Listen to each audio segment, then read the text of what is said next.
The Pet Sematary, Chapter 2. In Louis Creed's memory, that one moment always held a magical quality, partly perhaps because it really was magical, but mostly because the rest of the evening was so wild. In the next 3 hours, neither peace nor magic made an appearance. Louis had stored the house keys away neatly. He was a neat and methodical man, was Louis Creed.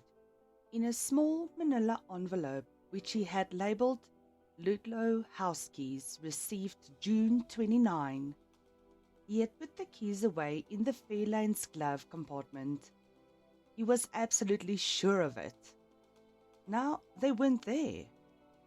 While he hunted for them, growing increasingly irritated, Rachel hoisted Gage onto a hip and followed Eileen over to the tree in the field. He was checking under the seats for the 3rd time when his daughter screamed and then began to cry. "Louis!" Rachel called. "She's cut herself!" Eileen had fallen from the tire swing and hit a rock with her knee. The cut was shallow, but she was screaming like someone who had just lost a leg. Louis thought, a bit ungenerously. He glanced at the house across the road where a light burned in the living room. "All right, Ellie," he said. "That's enough. Those people over there will think someone's being murdered." "But it hurts." Louis struggled with his temper and went silently back to the wagon.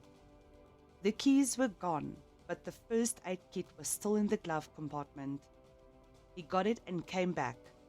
When Alice saw it, she began to scream louder than ever. "No, not the stingy stuff. I don't want the stingy stuff, Daddy, no." "Eileen, it's just mercurochrome, and it doesn't sting." "Be a big girl," Rachel said. "It's just..." "No, no, no, no, no." "You want to stop that or your ass will sting," Louis said. "She's tired, Lou," Rachel said quietly. "Yeah, I know, the feeling. Hold her leg out." Rachel put Gage down and held Eileen's leg, which Louis painted with mercurochrome in spite of her increasingly hysterical wails. "Someone just came out on the porch of that house across the street," Rachel said. She picked Gage up. He had started to crawl away through the grass. "Wonderful," Louis muttered. "Lou, she's..." "Tired, I know."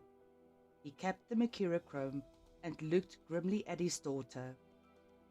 "There, and it really didn't hurt a bit. Fess up, Ellie." It does hurt, it hurts." His hand itched to slap her, and he grabbed his leg hard. "Did you find the keys?" Rachel asked. "Not yet," Louis said, snapping the first aid kit closed and getting up. Gage began to scream. He was not fussing or crying, but really screaming, writhing in Rachel's arms. "What's wrong with him?" Rachel cried, thrusting him almost blindly at Louis. It was, he supposed, one of the advantages of having married a doctor. You could shove the kid at your husband whenever the kid seemed to be dying. "Louis, what's..." The baby was grabbing frantically at his neck, screaming wildly. Louis flipped him over and saw an angry white knob rising on the side of Gage's neck. And there was also something on the strap of his jumper, something fuzzy, squirming weakly. Eileen, who had become quieter, began to scream again. "Bee! Bee! Bee!" She jumped back, tripped over the same protruding rock on which she had already come a cropper, sat down hard and began to cry again in mingled pain, surprise and fear. "I'm going crazy," Louis thought wonderingly. "Wee!" "Do something, Louis. Can't you do something?" "Gotta get the stinger out," a voice behind them drawled. "That's the ticket. Get the stinger out and put some baking soda on it. Bump will go down." But the voice was so thick with accent that for a moment Louis's tired, confused mind refused to translate the dialect.